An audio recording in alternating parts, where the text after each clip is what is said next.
स्वागत है आप सभी का नई वीडियो में। मेरा नाम सुष्मिता है। आज मैं आपको अपनी ज़िंदगी में होने वाले ऐसे किस्से के बारे में सुनाने जा रही हूँ जिसको सुनकर आपके रोंगटे खड़े हो जाएंगे। मेरे माता पिता मर चुके थे। मैं बहुत सीधी सादी लड़की थी। हम 3 बहनों का इकलौता भाई था और हम 3 बहनें थे। हम तीनों बहनों का खर्च हमारे भैया उठाया करते थे, जबकि भैया की शादी हो चुकी थी। ज़िंदगी बस ठीक ठाक ही गुजर रही थी। भाई अपनी पत्नी के कहने में आकर हमारी ख्वाहिशों को ज़्यादा पूरा नहीं किया करते थे। वो हमेशा भाभी के कहने में ही रहते थे। मुझे बाज़ार की चटपटी मसालेदार चीज़ों का बड़ा शौक़ था, लेकिन हमें तो वही घर की रूखी सूखी दाल सब्जी ही खाने को मिलती थी। कभी कभी मेरी छोटी बहन भाभी से कह दिया करती थी कि भाभी कभी तो कुछ अच्छा खाने के लिए बना लिया करो। भाभी कहती थी कि मेरे पति के सर पर तुम 3 बहनों का बोझ है। एक बहन की वो शादी कर चुका है, अभी तुम और बाकी रह गई हो। ये तुम्हारे बाप की कमाई नहीं है जो तुम्हारी मर्जी का खाना बना करे। जो मिल रहा है चुपचाप खा लो। मेरी बहन ही खामोश हो जाया करती थी, लेकिन मैंने कभी अपने भैया भाभी से कोई शिकायत नहीं की थी। मैं 18 साल की हो गई थी तो मेरे लिए एक रिश्ता आया। मेरे भैया को वो रिश्ता पसंद आ गया और जल्द से जल्द उन्होंने मेरी शादी कर दी। मेरे ससुराल में मेरे सास ससुर नहीं थे। मेरे पति के माता पिता मर चुके थे। सिर्फ मेरे पति का एक छोटा भाई था। मेरे पति का नाम दिवाकर था और मेरे देवर का नाम सौरभ था। दोनों भाइयों की शादी एक साथ एक ही दिन हुई थी। मेरी ससुराल में ये दोनों भाई जब से उनकी माँ का देहांत हुआ था, मार्केट से ही खाना लेकर आते थे। लोगों ने उन्हें राय दी कि तुम दोनों जवान हो तो तुम अपनी शादी करके अपनी पत्नियों को घर लेकर आओगे तो वो तुम्हें अच्छा अच्छा और टेस्टी टेस्टी खाना बनाकर खिलाएंगी, जिसकी वजह से तुम्हारे घर में कोई परेशानी भी नहीं रहेगी। महंगाई ज़्यादा बढ़ गई है, इसलिए दोनों भाइयों ने सोचा कि हम दोनों भाई एक ही दिन अपनी शादी कर लेते हैं। मेरा देवर जिस लड़की से प्यार करता था उसकी शादी उसके साथ हो गई। मेरी देवरानी मेरे देवर की उम्र की ही थी और मेरी देवरानी की उम्र भी 25 साल ही थी, जबकि मेरे पति की उम्र 35 साल थी। मेरे पति मुझसे उम्र में काफ़ी बड़े थे, क्योंकि मेरी उम्र तो अभी सिर्फ 18 साल ही थी। शादी होने के बाद 2 बहुएं एक साथ घर में आ गई। मेरे पति अपने छोटे भाई से बहुत प्यार किया करते थे। जैसा वो कहता था वो वही किया करते थे, और वो उन्हीं लोगों में से थे जो बिल्कुल अपने भाई के खिलाफ़ एक बात भी नहीं सुन सकते। मुझे ये बात पहले ही बता दी गई थी कि दिवाकर अपने छोटे भाई को बहुत अहमियत देता है, क्योंकि माता पिता के मर जाने के बाद उसने ही अपने भाई सौरभ का ख्याल रखा था, इसलिए वो अपने छोटे भाई से बहुत ज़्यादा प्यार करता है।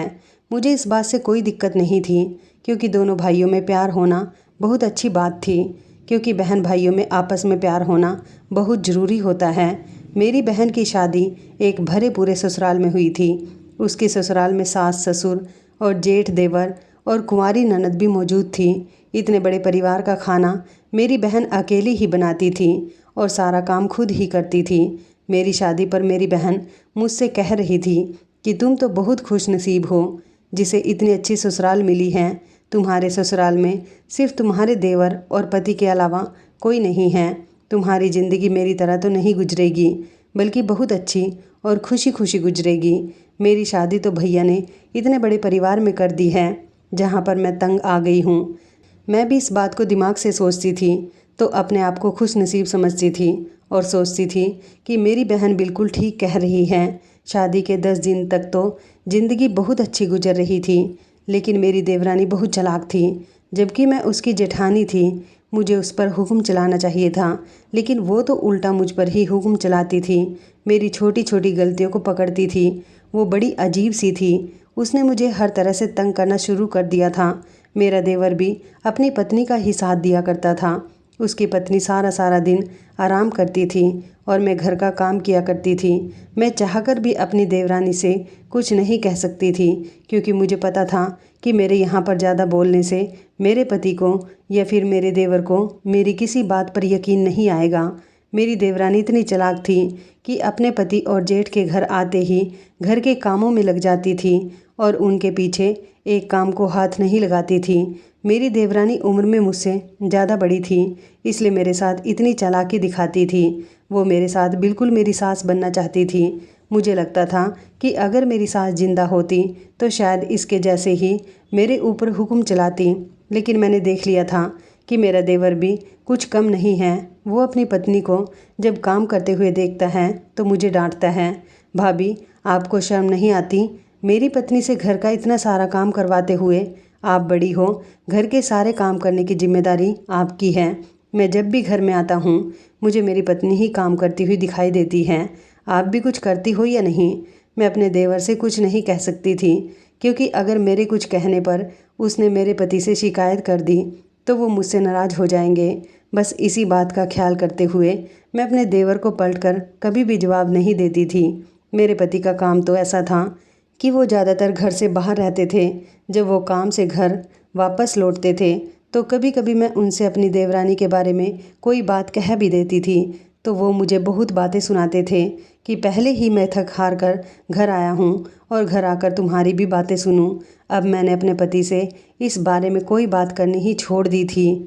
मेरी ज़िंदगी तो शादी के बाद में और भी ज़्यादा ख़राब हो गई थी। एक दिन मेरे पति और देवर की छुट्टी थी।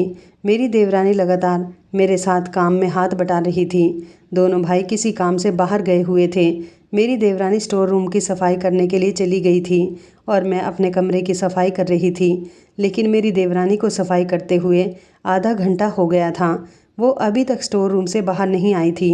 तभी मेरे पति और देवर भी घर में आ गए। जब मेरे देवर की नज़र स्टोर रूम की तरफ पड़ी तो मेरी देवरानी स्टोर रूम में बेहोश पड़ी हुई थी। हम सब लोग उसको बेहोश देखकर घबरा गए थे। उसे देखकर लगता था कि उसकी जान निकल चुकी है। हम तीनों जल्दी से उसे अस्पताल लेकर गए।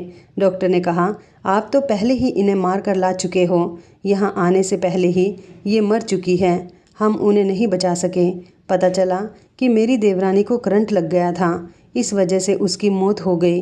घर में ही मुझे उसके मरने की खबर नहीं हुई थी और ना ही करंट लगने से उसकी कोई आवाज़ निकली थी। शायद उसकी मौत इसी तरह से आनी थी। घर में एक अजीब तरह का कोहराम मच गया था। अफसोस मुझे भी बहुत हो रहा था। मेरी देवरानी इस दुनिया से चली गई थी। मेरे देवर को अपनी पत्नी की मौत का बहुत बड़ा झटका लगा था। अब मैं अपने घर पर अकेली रह गई थी। मेरे पति और देवर काम पर जाते थे। धीरे धीरे सब अपने रूटीन पर वापस आ गए। मेरा देवर भी काफ़ी हद तक संभल चुका था। मेरे देवर का काम हल्का चल रहा था, इस वजह से वो ज़्यादातर घर में ही रहता था। मैं सोचती थी कि चलो अच्छा है, मैं भी घर में अकेली रहती हूँ।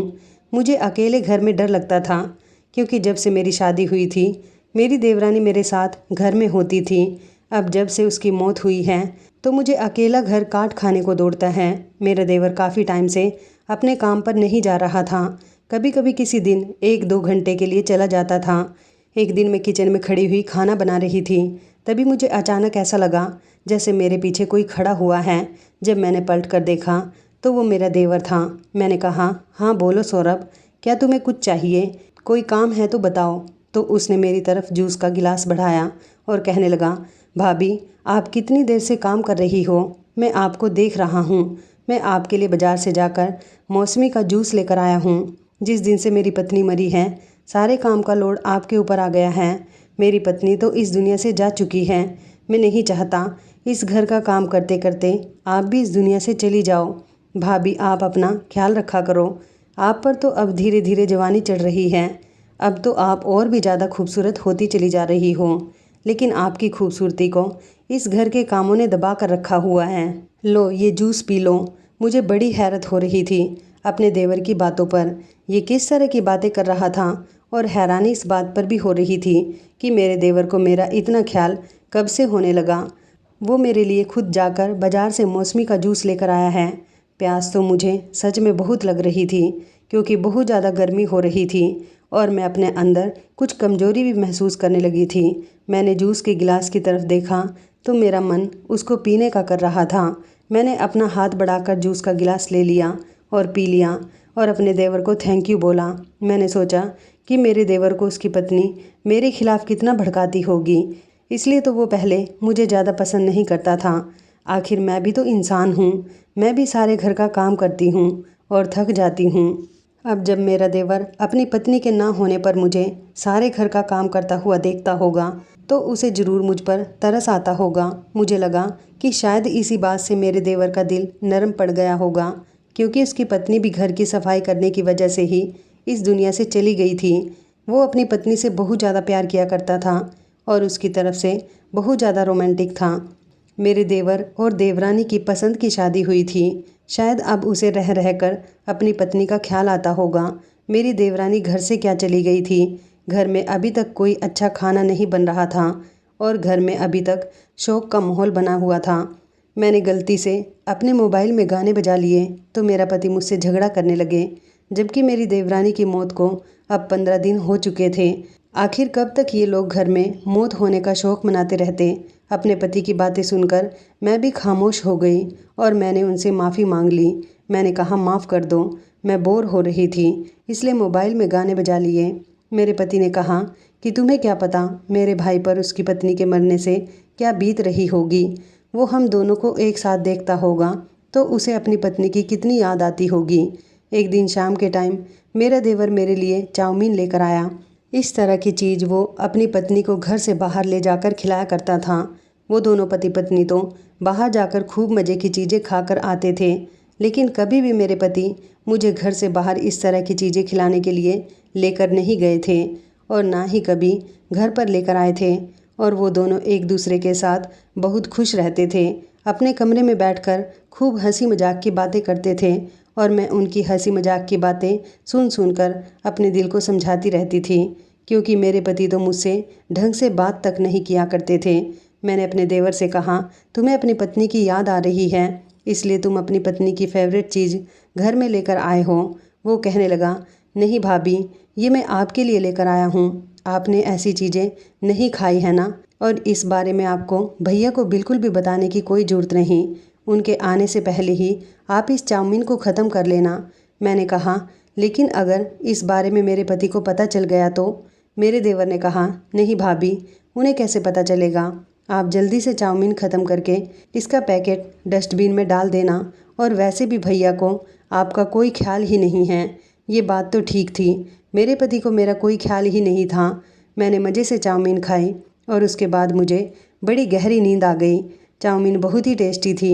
मैंने पहली बार चाउमीन खाई थी तो मुझे और भी ज़्यादा पसंद आई थी, वरना मैं अपनी देवरानी के मुंह से ही चाउमीन का नाम सुना करती थी। और उसके बाद मुझे बहुत गहरी नींद आ गई और मैं सो गई। लेकिन उसके बाद जो हुआ, मेरे सर पर तो जैसे आसमान ही टूट पड़ा था। मैं सोई तो अपने कमरे में थी, लेकिन जब मेरी आँख खुली तो मैंने खुद को अपने देवर के कमरे में पाया। जब सोकर उठ के देवर के कमरे से निकली तो मेरे पति बाहर ही खड़े हुए थे। उन्होंने मुझसे सवाल किया, तुम यहाँ पर क्या कर रही थी। मैंने कहा, पता नहीं मैं यहाँ पर कैसे आ गई और मैं सौरव के कमरे में सो क्यों रही थी, मुझे कुछ याद नहीं। मेरे पति ने कहा कि मैं जब कमरे में आया तो तुम सो रही थी, लेकिन मैं किसी काम से थोड़ी देर के लिए बाहर चला गया था। उसके बाद जब घर में आकर देखा तो तुम कमरे में मौजूद नहीं थी। मैंने कहा, मुझे पता ही नहीं कि मैं किस टाइम सोई और कब सौरव के कमरे में आकर लेट गई।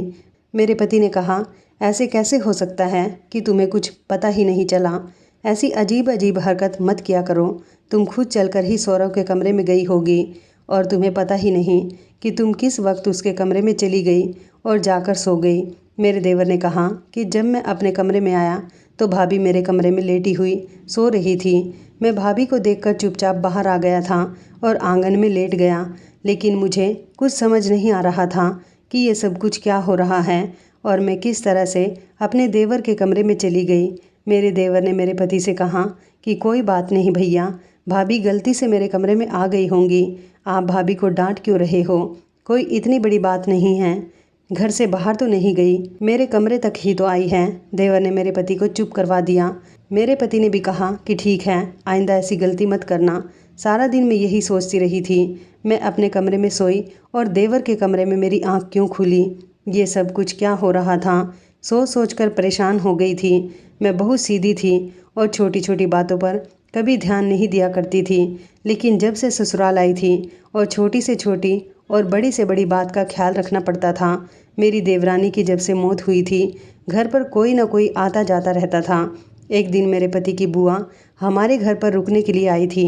उस रात मेरे पति की बुआ हमारे घर पर रुकी हुई थी और उस रात भी मेरे साथ यही हुआ। मैं सोई तो अपने कमरे में थी, लेकिन सुबह जब मेरी आँख खुली तो मैं अपने देवर के कमरे में उठी। मेरे पति की बुआ भी इस बात पर बहुत ज़्यादा गुस्सा कर रही थी और मेरे पति से मेरी शिकायत कर रही थी कि तुम्हारी पत्नी कैसी है, शर्म नहीं आती उसे अपने देवर के कमरे में सोते हुए। आखिर ये किस तरह की हरकत है और ये इतनी बिगड़ी हुई लड़की है कि इसे पता ही नहीं कि ये क्या कर रही है। ये अपने देवर के लिए माँ समान है, तो क्या इस तरह उसके कमरे में रात को घुसी चली जाएगी। वो तो शुक्र मनाओ, तुम्हारा भाई बहुत अच्छा है। अगर कोई और होता तो इस पर भी इल्ज़ाम लगा सकता था। मेरे पति ने अपनी बुआ के सामने ही मुझे बहुत डांटा और कहने लगे, ये तुम रोज़ किस तरह की हरकत करने लगी हो, क्यों बार बार मेरे भाई के कमरे में जाती हो। मैंने कहा, आप ये किस तरह की बातें कर रहे हैं, मैं आपके भाई के कमरे में क्यों जाऊंगी और मुझे वहाँ पर जाकर क्या मिलेगा, मैं क्या करूँगी वहाँ पर जाकर। आज तो मुझे खूब याद है, मैं अपने कमरे में ही सोई थी। मेरे पति ने कहा, तो फिर सौरभ के कमरे में क्या कर रही थी। मेरे पति तो मुझ पर बहुत ज़्यादा गुस्सा करने लगे थे और मुझसे उन्होंने बात करना भी कम कर दिया था। ना ही उन्हें मेरी किसी बात का ख्याल था। मेरी तबीयत भी ख़राब होती थी तो वो मुझे डॉक्टर के पास तक नहीं लेकर जाते थे, न मेरे करीब आते थे, न उन्हें मेरी कोई फ़िक्र होती थी। न जाने वो मुझ पर इतना गुस्सा क्यों करते थे, जबकि मेरी कोई गलती भी नहीं होती थी। मैं बड़ी परेशान थी कि मैं क्या करूं। मेरे पति का बिहेवियर मेरे साथ दिन ब दिन बदलता ही चला जा रहा था। वो तो मुझे छोटी छोटी बात पर डांटते रहते थे और हमेशा मुझसे झगड़ते रहते थे। मुझे रह रहकर अपनी किस्मत पर रोना आता था। शादी से पहले भैया भाभी के घर पर नौकरानियों की तरह बनकर रहती थी और अपनी भाभी के ताने सुनती थी। शादी के बाद पहले तो देवरानी तंग किया करती थी। अब जब से वह दुनिया से गई थी तो ये नया हादसा मेरे साथ होने लगा था और मेरे पति का बिहेवियर मेरे साथ बिल्कुल अलग हो गया था। मेरे पति के अंदर बिल्कुल भी रोमांस नहीं था, बल्कि वो तो हमेशा मुझे खा जाने वाली नज़रों से घूरते रहते थे। ज़िंदगी इसी तरह से गुजर रही थी, लेकिन मेरे पति को मेरी बिल्कुल परवाह नहीं थी। मेरे पति ने मेरे बारे में जानना तक छोड़ दिया था, ना ही वो मुझे नज़र उठाकर देखते थे। हमारे बीच में पति पत्नी वाला कोई रिश्ता नहीं बचा था। हम दोनों एक घर में रहते हुए भी अनजानों की तरह रहते थे। मैं अपने पति से बात करने की बहुत कोशिश किया करती थी, लेकिन मैं हर बार इस कोशिश में नाकाम रहती थी। मैं ज़्यादा से ज़्यादा क्या कर सकती थी। मैं सिर्फ अपने पति से माफ़ी मांग सकती थी और उनसे बात करने की कोशिश कर सकती थी, लेकिन मेरे पति को किसी भी बात से कोई फ़र्क नहीं पड़ता था। मैं बस रोती रहती थी और अपनी ससुराल में जैसे तैसे ज़िंदगी गुजार रही थी। जब मैं छोटी थी तो मेरी माँ ने मुझे बहुत सब्र करना सिखाया था, लेकिन अब मेरे सब्र की हद हो चुकी थी। मुझ में अब सब्र करने की हिम्मत बाकी नहीं रही थी।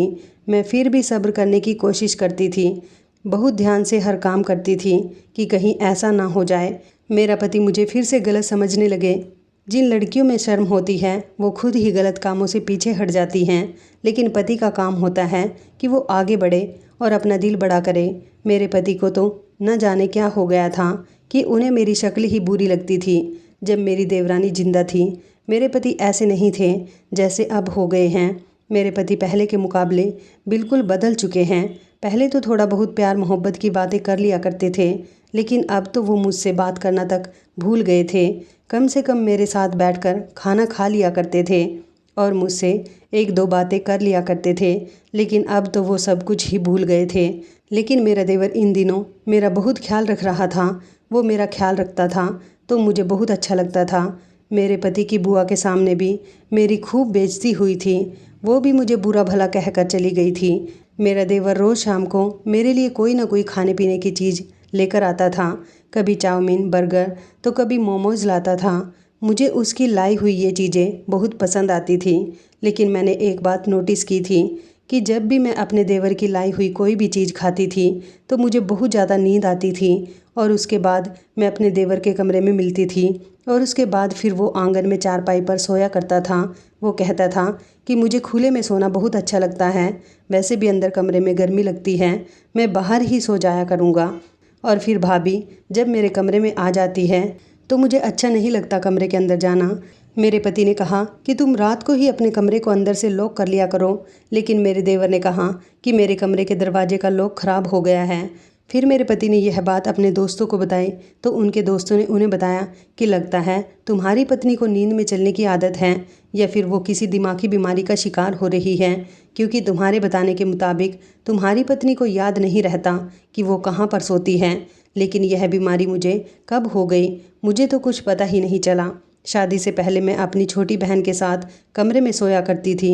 उसने तो कभी मुझे मेरी इस हरकत के बारे में नहीं बताया, लेकिन जब किसी इंसान को ये बीमारी होती है तो उसे पता नहीं चलता कि वो रात को सोते टाइम पर क्या कर रहा है। वो नींद में चलकर कहीं भी चला जाता है और अगर दिमाग की बीमारी होती है तब वो कुछ भी करता है तो उसे किसी बात की कोई खबर नहीं होती। मुझे तो पता ही नहीं चला यह बीमारी मुझे कब और कैसे हो गई। मेरे मायके में तो मुझे कभी किसी ने नहीं बताया कि मुझे ऐसी भी कोई बीमारी है। मुझे पता नहीं चल पा रहा था कि मैं नींद में चलकर अपने देवर के कमरे तक कैसे चली जाती हूँ। शादी से पहले मैं अपनी छोटी बहन के साथ एक ही कमरे में सोया करती थी। कभी उसने तो मेरी इस परेशानी के बारे में कुछ नहीं बताया। मैं बहुत तंग आ गई थी और बहुत ज़्यादा परेशान हो गई थी। आखिरकार ये सब मेरे साथ क्या हो रहा था मुझे कुछ पता कैसे नहीं चल पा रहा था कि मैं नींद में कब और कैसे अपने देवर के कमरे तक पहुंच जाती हूं। मेरे पति ने एक दिन मुझसे कहा कि तुम 2-3 दिन के लिए अपने भैया भाभी के घर चली जाओ। शायद तुम यहाँ पर रह रह के पागल हो गई हो। 2-3 दिन अपने घर पर रहोगी तो तुम्हारा दिमाग ठिकाने पर आ जाएगा। अगले ही दिन मैं अपने भैया भाभी के घर चली गई। मैंने अपनी छोटी बहन से पूछा, क्या तुम्हें ऐसा लगता है कि मैं शादी से पहले तुम्हारे साथ एक ही बिस्तर पर सो रही होती थी और सुबह को मैं कहीं और तुम्हें मिलती थी? मेरी बहन मेरी बात को समझ नहीं पा रही थी मैं क्या कहना चाह रही हूँ। फिर मैंने उसे अपनी ससुराल में होने वाले वाक़ये के बारे में बता दिया। मेरी बहन ये बात सुनकर बहुत हैरान हुई थी। कहने लगी, दीदी ऐसा नहीं हो सकता। शादी से पहले तो आप मेरे साथ ही सोती थी, बल्कि आपको इतनी ज़्यादा गहरी नींद आ जाती थी कि कभी कभी मैं भी डर जाती थी और आपको उठाने की कोशिश करती थी तो आप अपने टाइम पर ही उठती थी। मैंने आपके अंदर कभी ऐसी कोई हरकत नहीं देखी। ज़रूर आपके पति को कोई गलतफहमी हो रही है। मैंने कहा, ऐसी गलतफहमी कैसे हो सकती है? मैं जब रात को अपने कमरे में सोती हूँ और जब मेरी आँख खुलती है तो मैं खुद अपनी आँखों से देखती हूँ कि मैं अपने देवर के कमरे में उसके बिस्तर पर लेटी हुई हूँ। मेरे पति भी वही देखते हैं जो सच में हो रहा होता है। ये कोई गलतफहमी नहीं हो सकती। मैं भी बड़ी परेशान थी कि आखिर ये बीमारी मुझे कब हुई थी। अगर हुई थी तो फिर इस बारे में मुझे पता क्यों नहीं चला। बस मैं यही सोच सोच कर परेशान हो रही थी कि ये बीमारी अगर मुझे थी तो फिर मुझे ये मायके में क्यों नहीं हुई, ससुराल में जाने के बाद ही क्यों हुई। मैंने सोचा कि अब मैं अपने भैया भाभी के घर आ गई हूँ तो देखती हूँ कि यहाँ पर मेरे साथ ऐसा कुछ होता है या नहीं। लेकिन मैं जब रात को सोई तो अपने कमरे में ही थी अपनी बहन के साथ, और जब मेरी सुबह आँख खुली तो मैं जिस बिस्तर पर सोई थी उसी बिस्तर पर मौजूद थी। मैं बड़ी हैरान थी कि अगर ये बीमारी थी तो फिर मेरे मायके में मेरे साथ ऐसा कुछ क्यों नहीं हुआ। यहाँ पर भी तो नींद में चलकर मैं किसी और के कमरे में जा सकती थी। मैं 2-3 दिन अपने भैया भाभी के घर पर रही। मेरी ऐसी कोई भी गलत हरकत मेरे भैया भाभी या मेरी बहन के सामने नहीं आई थी। इन 2 रातों में एक बार भी मैं अपने बिस्तर से दूसरे बिस्तर तक नहीं गई थी। मैं जिस बिस्तर पर सोई थी सुबह उठने पर भी उसी बिस्तर पर होती थी। मैं जब अपनी ससुराल आ गई तो मैंने आते ही सबसे पहले ये बात अपने पति को बताई और कहा कि अगर आपको मेरी बात पर यकीन नहीं होता तो मेरी छोटी बहन मेरे साथ एक ही बिस्तर पर सो रही थी, आप उससे भी पूछ सकते हो। लेकिन मैं बड़ी हैरान थी कि मेरे पति को मुझ पर यकीन नहीं आया। उन्होंने मेरी पूरी बात को पलट दिया और कहने लगे, तो फिर तुम ही बताओ कि तुम यहाँ पर रहकर ऐसी हरकतें क्यों करती हो, क्यों जाती हो मेरे छोटे भाई के कमरे में? क्या तुम मेरे भाई की पत्नी की जगह लेना चाहती हो? अपने पति के मुंह से ये बात सुनकर मैंने अपने कानों पर हाथ रख लिया। आखिर मेरे पति ये सब कुछ क्या कह रहे थे? मैंने अपने पति से कहा, आप ऐसा कैसे कह सकते हैं? मैं ऐसी नहीं हूँ। मुझे कुछ नहीं पता कि मेरे साथ ये सब कुछ कैसे और क्यों होता है। मेरे पति ने तो अब मेरे ऊपर इल्ज़ाम लगाना शुरू कर दिया था। मैं तो सोच रही थी कि आखिर मेरे पति इतना ज़्यादा कैसे गिर सकते हैं कि उन्हें अपनी पत्नी पर भरोसा ही नहीं। मेरे पति मुझ पर इल्ज़ाम लगा चुके थे। मैं गलत नहीं थी, इसलिए मैं इस बात को नहीं मान सकती थी। मैंने भी अब अपने पति से बातचीत करना छोड़ दिया था और उनको उनके हाल पर छोड़ दिया। लेकिन मेरा देवर मेरा बहुत ख्याल रखता था और अब मुझे उसका ख्याल रखना अच्छा लगता था। क्योंकि मेरे पति तो मेरी फ़िक्र करना बिल्कुल ही भूल गए थे। मेरे मायके में भी मेरे भैया भाभी ने कभी हम बहनों पर ज़्यादा ध्यान नहीं दिया था। जब से उनकी शादी हुई थी वो हमेशा अपनी पत्नी का ही ख्याल रखते थे और ना ही हम तीनों बहनों में से कभी किसी को बाहर घुमाने लेकर गए थे। हम तीनों बहनें बस मायूसी से सब कुछ बर्दाश्त करती रहती थी। मेरा देवर मेरा बहुत ख्याल रख रहा था। उसका ख्याल रखना मुझे बहुत अच्छा लग रहा था। वो मेरे लिए मेरे भाई की तरह था। कभी मेरे लिए कोई खाने पीने की चीज़ें लाता तो कभी मुझसे हंसी मजाक करता था। उसे मेरी फ़िक्र भी बहुत रहती थी। वो कहता था, भाभी आप घर के काम ज़्यादा मत किया करो, कभी कभी थोड़ा आराम भी कर लिया करो। बेचारा खुद ही कभी कभी मेरे साथ रोटियां बनवा देता था, तो कभी मैं कपड़े धोती तो मेरे साथ कपड़े भी धुलवा दिया करता था। मैंने अपने देवर से एक दिन पूछ ही लिया कि जब तुम्हारी पत्नी जिंदा थी तो तुम्हारा बिहेवियर मेरे साथ ऐसा क्यों नहीं रहता था जैसा अब है। उसने कहा, भाभी आपकी अहमियत मुझे मेरी पत्नी के मरने के बाद पता हुई कि आप कितनी अच्छी हैं और आप कितनी ज़्यादा खूबसूरत और कम उम्र की हैं कि भैया आपके साथ खड़े होकर बिल्कुल भी अच्छे नहीं लगते। जबकि आप तो एक कोहिनूर का हीरा हो जिसकी कदर भैया नहीं करते। शायद मैंने भी आपकी कदर नहीं की थी, तभी भगवान ने मुझसे मेरी पत्नी को छीन लिया। आप भी तो हमारे घर की ही मेंबर थी। मुझे अब पछतावा होता है कि मुझे आपके साथ अच्छा बिहेवियर करना चाहिए था। मेरी पत्नी कभी कभी मुझे आपके खिलाफ़ भड़काती रहती थी और मैं उसके भड़कावे में आ जाता था। शायद इसी वजह से मैंने आपकी कदर नहीं की थी और मैं हमेशा आपके साथ गुस्से से बिहेव करता था। मेरी पत्नी बताती थी कि आप घर का कोई काम नहीं करती हैं, सारा दिन मेरी पत्नी ही काम करती हैं। लेकिन मेरी पत्नी के मरने के बाद पता चला कि आप तो घर का बहुत ज़्यादा काम करती हैं, बल्कि भैया को भी आपकी कदर करनी चाहिए। भैया आपको इस घर में पत्नी बनाकर लाए हैं, नौकरानी नहीं। भैया आपको अपने घर की नौकरानी समझते हैं और आपसे घर का सारा काम करवाते हैं। मुझे आप पर बहुत तरस आता है। मुझे हमेशा आपकी फ़िक्र लगी रहती है क्योंकि आपकी खूबसूरती इस घर के कामों में छुप कर रह गई है। मुझे बड़ी खुशी होती है आप जैसी खूबसूरत लड़की हमारे घर की बहू बनी है, जबकि मेरी पत्नी आपके मुकाबले कुछ भी नहीं थी और मेरी पत्नी आपके जितना टेस्टी खाना भी नहीं बनाती थी। आप बहुत अच्छी हो भाभी, शायद मेरी पत्नी भी आपके आगे कुछ नहीं थी। मैं आपका हमेशा बहुत ख्याल रखूँगा। मैं भैया को ज़रूर समझाऊँगा कि वो आपकी कदर किया करे। मुझे पता है भैया का बिहेवियर आपके साथ ठीक नहीं रहता, वो हमेशा आपके साथ झगड़ा करते रहते हैं। मैं ज़रूर उन्हें समझाऊँगा। आपको फ़िक्र करने की कोई ज़रूरत नहीं। अपने देवर से इतनी ज़्यादा तारीफ़ सुनकर मुझे एक अजीब सी बेचैनी महसूस हो रही थी। मेरी आंखों से आंसू आ गए थे क्योंकि मेरे पति ने आज तक खुलकर मेरी कोई तारीफ़ नहीं की थी और आज मेरे देवर ने मेरी इतनी ज़्यादा तारीफ़ कर दी थी कि पहली बार मुझे ऐसा लगा था कि मैं सच में अच्छी हूँ। मेरे पति से ज़्यादा मेरे देवर को मेरी फ़िक्र थी। मैं सोच रही थी, काश मेरा देवर ही मेरा पति होता। ये बात तो सच थी कि मेरे पति मेरे साथ नहीं जचते थे क्योंकि मैं खूबसूरत थी और कम उम्र की थी। मेरे पति की उम्र में काफ़ी फासला था, जबकि मेरे देवर की उम्र इतनी नहीं थी। मैं अपने देवर के साथ खड़े होकर अच्छी लगती थी, पर कभी मैंने अपने देवर को लेकर अपने मन में कोई गलत ख्यालात पैदा नहीं किए थे क्योंकि जो मेरे पति थे मैं उनसे ही मोहब्बत किया करती थी। मेरे पति ने मुझ पर झूठे इल्ज़ाम लगाए थे। अगर मैं गलत होती तो अपने देवर की इतनी तारीफ़ का फ़ायदा भी उठा सकती थी। मेरा देवर भी गलत नहीं था, वो मुझे सिर्फ अपनी भाभी ही समझता था और इस वजह से ही मेरा ख्याल रखता था। मैं अपने देवर के सामने बैठकर रो रही थी। मैंने अपनी छोटी बहन के अलावा भैया भाभी को ये बात नहीं बताई थी कि मेरी ज़िंदगी में कितनी परेशानियां चल रही हैं। मेरे भैया ने शादी से पहले ही मुझसे कहा था कि मैं तुम्हारी शादी कर रहा हूँ, तुम्हारी ससुराल में कितनी भी परेशानी हो कभी वापस लौट कर यहाँ पर मत आना, अपने घर को बनाने की कोशिश करना। वैसे भी छोटी मोटी परेशानी तो हर ससुराल में होती है, तुम्हें अपने घर की हर परेशानी का सामना करना पड़ेगा, ना कि हार मानकर अपने मायके चली आना। हमेशा अपना घर बसाने के लिए बर्दाश्त करने की कोशिश करना। मेरे देवर ने मुझे तसल्ली दी और मेरे आंसू पोंछने लगा। उसने कहा, भाभी आपको रोने की कोई ज़रूरत नहीं, मैं हूँ ना यहाँ पर।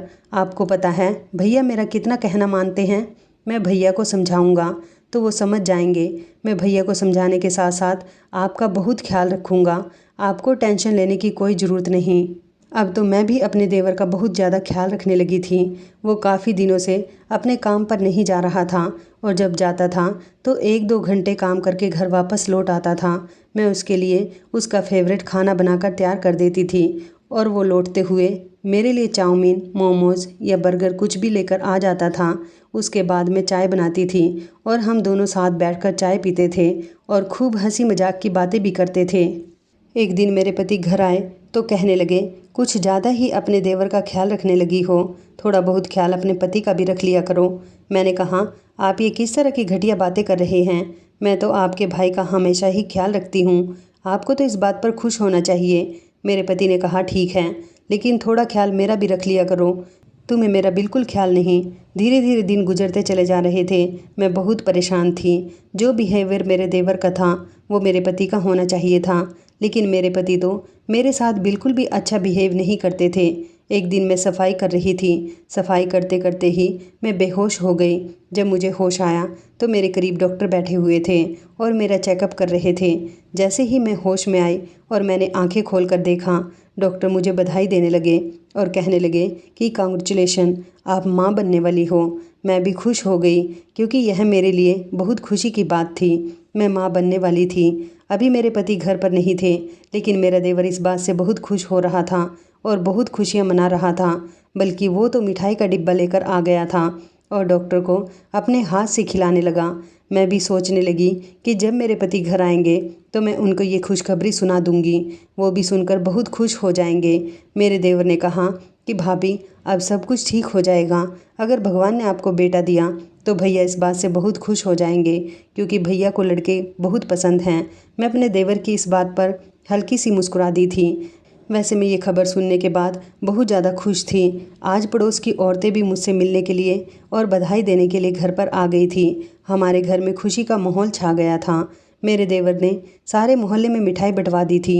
शाम के टाइम पर जब मेरे पति घर पर आए तो उन्हें मोहल्ले के लोगों ने बधाई दी। जब मेरे पति घर पर आए तो कहने लगे, आखिर किस बात की मिठाई बट रही है और किस बात की खुशियाँ मनाई जा रही हैं। मैंने अपने पति को बताया कि आपके लिए बहुत अच्छी खबर है। मेरे पति कहने लगे, अच्छा, हमारे घर में कोई अच्छी खबर भी हो सकती है तुम्हारे होते हुए? मुझे तो कभी अच्छी खबर की कोई उम्मीद ही नहीं। मेरे देवर ने अपने भैया को गले से लगा लिया और कहने लगा, भैया, आपको बहुत बहुत बधाई हो, आप पापा बनने वाले हो। अब हमारे घर में खुशियाँ ही खुशियाँ आने वाली हैं।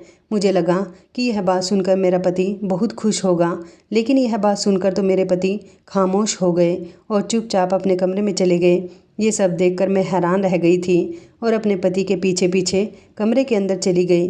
मैंने कमरे के अंदर जाकर अपने पति से सवाल किया कि आपको खुशी नहीं हुई?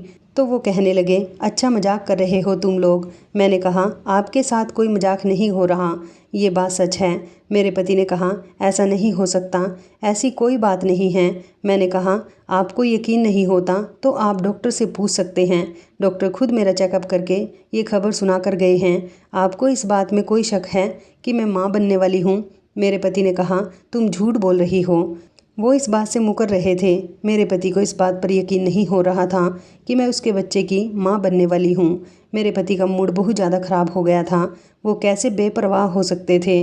उस दिन अपने पति का मूड देखकर मेरी खुशी गम में बदल गई थी। मेरा देवर मेरे लिए बाज़ार से बर्गर लेकर आया। फिर मैंने वो बर्गर नहीं खाया और मैं गुस्से में ही सो गई। मेरे पति घर से बाहर अपने दोस्तों के साथ चला गया था। आज मैंने अपने देवर का दिया हुआ बर्गर नहीं खाया था और उसको ले जाकर फ्रिज में रख दिया था। उसके बाद मैं अपने कमरे में आकर सो गई। लेकिन आज जो मेरे साथ हुआ था, मैं उस पर बहुत हैरान थी, क्योंकि नींद में मुझे ऐसा महसूस हो रहा था जैसे मुझे कोई अपनी गोद में उठाने की कोशिश कर रहा है। मैंने महसूस किया कि ये मेरा देवर है और वो मुझे उठाकर अपने कमरे में ले गया। थोड़ी देर बाद मेरा पति भी कमरे में आकर बैठ गया था। उसने देखा कि मैं हमारे कमरे में मौजूद नहीं थी, बल्कि अपने देवर के कमरे में मौजूद थी। मैं जाग रही थी, लेकिन सोने की एक्टिंग कर रही थी ताकि मेरे देवर को शक ना हो कि मैं जाग रही हूँ। मेरा देवर समझ रहा था कि मैं सो रही हूँ। जैसे ही वो मुझे अपने कमरे में लेकर गया और उसने मुझे बेड पर लिटा दिया, फिर उसके बाद जो उसने मेरे साथ करना शुरू किया, मेरे पैरों तले से ज़मीन निकल गई थी। मैंने शोर मचा दिया और खूब ज़ोर ज़ोर से चिल्लाने लगी। मेरे चिल्लाने की आवाज़ सुनकर मेरा पति देवर के कमरे में दौड़ा चला आया। मेरा देवर भी मुझे चिल्लाता हुआ देखकर घबरा गया था और फिर जो सच्चाई सबके सामने आई थी वो मेरे लिए बिल्कुल भी बर्दाश्त करने के काबिल नहीं थी। मैंने अपने पति को बताया कि आपका भाई मुझे गोद में उठाकर अपने कमरे में लेकर आया है और ये मेरे साथ गलत हरकत कर रहा था। मेरा पति हैरानी से अपने भाई की तरफ देखने लगा। मैंने कहा, मैं समझ गई हूँ कि तुम मेरे लिए चाउमीन, बर्गर, मोमोज क्यों लेकर आते थे। इसकी लाई हुई चीज़ में नींद की दवाई मिली होती है जिसको खाकर मैं सो जाती हूँ। मेरे पति को इस बात पर यकीन नहीं हो रहा था। मैंने अपने पति को फ्रिज से वो बर्गर लाकर दिखाया और बताया कि आज मैंने इसका लाया हुआ बर्गर नहीं खाया, इसलिए आज मैं होश में थी। मेरे पति ने मेरे देवर के मुंह पर जब थप्पड़ मारा तो उसने सारी सच्चाई उगल दी। वो डर गया था। उसने सारी सच्चाई बता दी। मैं भाभी को बाज़ार से चीज़ ला कर देता था जिसको भाभी अपने कमरे में खाकर सो जाती थी, और जब आप अपने दोस्तों से मिलने के लिए घर से बाहर निकल जाते थे तो मैं भाभी को गोद में उठाकर अपने कमरे में लेकर आ जाता था। मैं बाज़ार की लाई हुई चीज़ में घर पर आने पर पहले ही नींद की दवाई मिला दिया करता था जिससे भाभी गहरी नींद में सो जाती थी और मैं उसके बाद उनके साथ गलत काम किया करता था। ये बच्चा भी मेरा ही है। मेरे देवर ने यह भी बताया कि साथ ही वो मेरे पति को भी मेरे खिलाफ भड़काया करता था। तभी तो मेरा पति मुझसे हमेशा गुस्से में रहता था और मेरी फ़िक्र और कदर भी नहीं करता था। ये सब सुनकर मेरे पति के पैरों तले से ज़मीन निकल गई थी। मेरा पति भी हैरान रह गया था कि उनका भाई उनकी पत्नी के साथ ये सब कुछ क्या कर रहा था। मेरे देवर ने बताया कि वो ये सब इसलिए कर रहा था कि उसकी पत्नी के मरने के बाद मैं उसे ज़्यादा खूबसूरत लगने लगी थी और वो मुझ पर फ़िदा होने लगा था। तभी वो अपनी हवस मिटाने के लिए मेरे साथ ऐसा करता। मेरे पति ने मेरे देवर की खूब पिटाई की और उसको घर से बाहर निकाल दिया। मेरे पति ने अपने भाई को बहुत मारा क्योंकि उनका भाई उनका भरोसा तोड़ रहा था और उसकी वजह से उन्होंने अपनी पत्नी पर शक किया था। भगवान का लाख लाख शुक्र है कि मेरे पति ने अब की बार मुझे समझ लिया था। मेरे पति ने हाथ जोड़कर मुझसे माफ़ी मांगी थी। मेरे पति मेरे देवर को पुलिस के हवाले करना चाहते थे, लेकिन मैंने ऐसा नहीं होने दिया क्योंकि उसकी पूरी ज़िंदगी का सवाल था। अगर वो जेल चला जाता तो उसकी सारी ज़िंदगी बर्बाद हो जाती। मेरे पति ने उसको घर से बाहर निकाल दिया था। उसके लिए वही काफ़ी था क्योंकि इस घर के अलावा उसके पास कोई सहारा नहीं था। मेरा देवर उस दिन के बाद कभी भी घर लौटकर वापस नहीं आया, लेकिन मेरे पति का बिहेवियर मेरे साथ बहुत अच्छा हो गया था। मेरे देवर ने मेरे साथ बहुत बुरा किया था। भगवान की करनी अच्छी थी। मेरे देवर के जाने के एक हफ्ते बाद ही मैं पोछा लगा रही थी, तभी अचानक मेरा पैर फिसल गया और मेरा मिसकैरेज हो गया। मेरा पति सच्चाई जानने के बाद भी इस बच्चे से खुश नहीं था क्योंकि ये बच्चा मेरे पति का नहीं बल्कि उनके भाई का था। जब मेरे पति को मेरे मिसकैरेज की बात पता चली तो वो खुश हो गए थे। शायद वो बच्चा दुनिया में आता तो मेरे पति उसको दिल से नहीं अपना पाते। भगवान ने मेरी ज़िंदगी आसान कर दी थी। मेरे पति अब मुझसे बहुत ज़्यादा प्यार करते थे। इस हादसे को 5 साल गुजर चुके हैं और मैं अपने पति के साथ बहुत खुश हूँ। और सबसे बड़ी खुशी की बात यह है कि मैं फिर से प्रेग्नेंट हूँ और इस बार ये बच्चा मेरे पति का ही है। मेरे पति अब मेरा बहुत ज़्यादा ख्याल रखते हैं और मेरी बहुत फ़िक्र करते हैं। देर से सही, लेकिन मेरी ज़िंदगी भगवान ने बहुत आसान और खुशगवार बना दी है। वो कहते हैं ना कि भगवान के घर देर है पर अंधेर नहीं। ये ही सब कुछ मेरे साथ भी हुआ था। देर से ही सही, पर मुझे दुनिया की सारी खुशियाँ एक साथ मिल गई थी। तो इस कहानी के बारे में आपकी क्या राय है, कमेंट करके ज़रूर बताइएगा। दोस्तों, आपको हमारी ये कहानी कैसी लगी, आप हमें कमेंट बॉक्स में ज़रूर बताएं। यदि आपके पास भी ऐसी कोई प्यारी सी कहानी है या फिर ऐसी कोई कहानी जिससे कोई शिक्षा मिले तो आप हमारे साथ उसको ज़रूर शेयर करें। दोस्तों, यदि आपको हमारी ये वीडियो अच्छी लगे तो आप हमारी इस वीडियो को लाइक शेयर ज़रूर करें और ऐसी ही दिल को छू लेने वाली प्रेरणादायक कहानियाँ सुनने के लिए हमारे चैनल को भी सब्सक्राइब करें। यदि आप हमें फेसबुक पर देख रहे हैं तो आप हमारे फेसबुक पेज को लाइक और फॉलो ज़रूर करें। तो दोस्तों, फिर मिलते हैं ऐसी ही ज़बरदस्त कहानी या टिप्स के साथ नई वीडियो में। तब तक के लिए धन्यवाद। आप सभी अपना ख्याल रखना। आपका दिन शुभ व मंगलमय हो।